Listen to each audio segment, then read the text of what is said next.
want to talk to you about climate change. In the year 2000, 1999, actually in 2000, when I traveled around this state doing town hall meetings, young people all over would stand up and say, what are you going to do about, in those days it was more global warming, what are you going to do about global warming? And frankly, I didn't know a lot about it. After I lost, I went back to the Senate. I was chairman of the Commerce Committee. We had many hearings on climate change. And I am convinced, but there's not a doubt in my mind, that climate change is real. And we have neglected our obligation, again, to this generation of young Americans, because we may be handing them a very badly damaged planet. Now, we don't have to shiver in the dark wearing sweaters, but we have to move forward with green technologies. We have to have this cap and trade system where if somebody reduces greenhouse gases, they earn a credit and they can sell it to somebody else while we gradually reduce greenhouse gas emissions.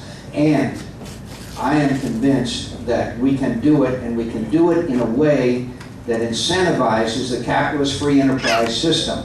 General Electric, the world's largest corporation, has announced 3 years ago that they will devote themselves to green technologies. They're still making lots of money.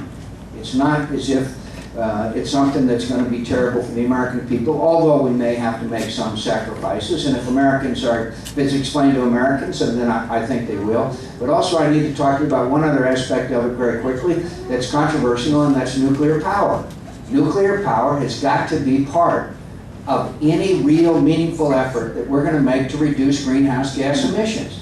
It's got to be part of the equation. And by the way, thank you, God bless you. And you know, those of us who are in the United States Navy know that we sailed ships around the world for 60 years with nuclear power plants on them, and we've never had an accident. So, and by the way, the French, you know, we always imitate the French. The French, 80% of their electricity is now generated by nuclear power. By the way, I was in Iraq over the 4th of July, and I came back, and on the way back I visited with the new president of France. I'm happy to tell you that he is the first pro-American French leader since Lafayette, and I'm so happy that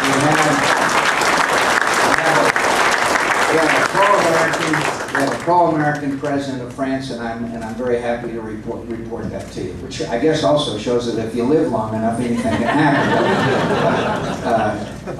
And seriously, for a moment, I think we'll be able to work with him in a lot of areas. But so.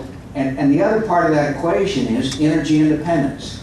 You look around the world today and see how dependent we are upon uncertain sources of foreign oil. You start in our own hemisphere with this guy Chavez, and you move to Nigeria, and you look at the Middle East, and you look at other parts of the world.